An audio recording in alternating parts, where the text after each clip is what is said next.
Donc, pour comprendre comment le bébé navigue dans le bassin, puis être capable d'optimiser ses mouvements, sa rotation, puis avoir un accouchement plus rapide, en fait, on va aller voir quel mouvement on peut faire à chaque fois que le bébé descend. Donc, la station, on a 3 stations, mais ça, c'est possible de savoir avec des signaux que le corps t'envoie de façon plus naturelle, ou sinon, le personnel médical aussi peut savoir quand ils font un toucher vaginal. Ils vont aller voir la tête de bébé par rapport aux os ici. Puis, en fait, ils vont le dire avec un chiffre. Ça commence à -4 jusqu'à +4. 0, on est vraiment aux os ici. Donc, chaque station, on priorise des mouvements différents.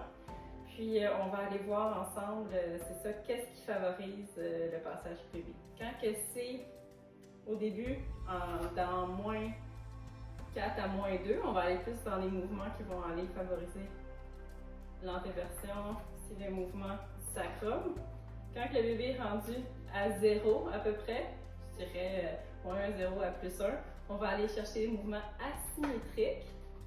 Puis à la fin, quand le bébé est rendu vraiment à la poussée, à la sortie, quand c'est le temps de pousser, on va aller voir des mouvements qui vont aller ouvrir à la fin, comme ça, en arrière. Donc, pour essayer de comprendre comment le corps fonctionne, on peut faire un petit exercice ensemble.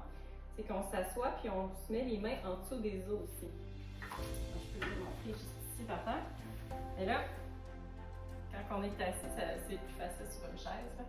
Donc, vous allez voir, OK, si je mets mes genoux vers l'intérieur, qu'est-ce que ça fait? Si je mets mes genoux vers l'extérieur, qu'est-ce que ça fait?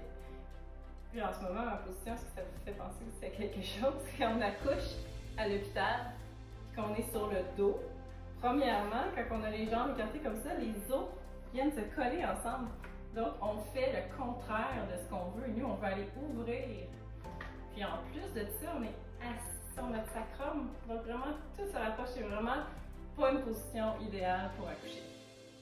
Donc, on va aller voir toutes les étapes, quelle position qu'on peut favoriser selon où le bébé est, je pourrais pas dire pris, mais si jamais il y a un ralentissement, c'est là qu'on va aller mettre un peu plus d'effort parce que le personnel hospitalier, ils ont des guidelines, puis quand que ça prend trop de temps, c'est là qu'ils commencent un peu à mettre plus de pression. OK, est-ce que tu pourrais avoir un petit peu plus d'hormones synthétiques pour accélérer le travail?